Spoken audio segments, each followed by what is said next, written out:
হয়ে গেল। মা, কি হয়েছে তোমার? তুমি চিৎকার করে উঠলে কেন? খোকা, তুই এসে গেছিস। দাঁড়া, আমি কোনো ভাত বেড়ে দিচ্ছি। ভাত পরে পারবে, ওই দেখি হাতটা।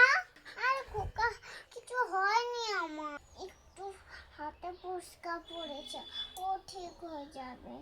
ঠিক হয়ে যাবে বললেই হবে মা।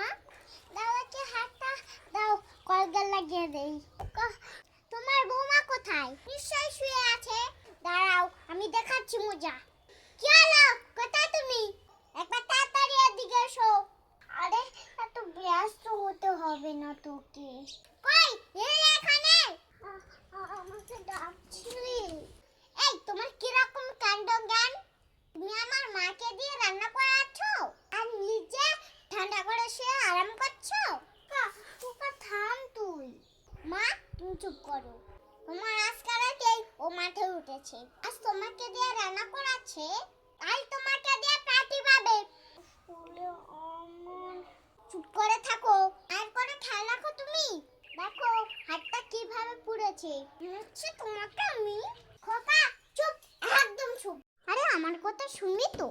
আমি জোর করে রান্নাঘরে গেছিলাম।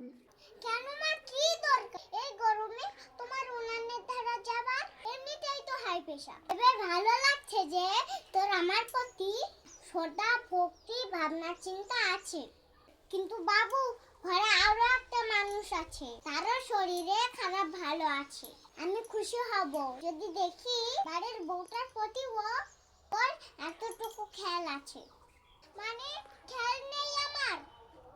এত খেয়াল রাখিস যে সারা রাত জ্বরে কাতরাচ্ছে মানুষটা, দেখেও ঘুমাচ্ছিস অঘরে। মা, উজ্জ্বল ভালো হয়নি এখনো। ভালো হবে কি করে? ডাক্তারের কাছে নিয়ে গিয়েছিলি? সই মা, আমি এক্ষুনি নিয়ে যাচ্ছি ডাক্তারের কাছে। এই, তুমি রেডি হও। খোকা, মঞ্জি সবকিছু ছেড়ে এ বাড়িতে এসেছে।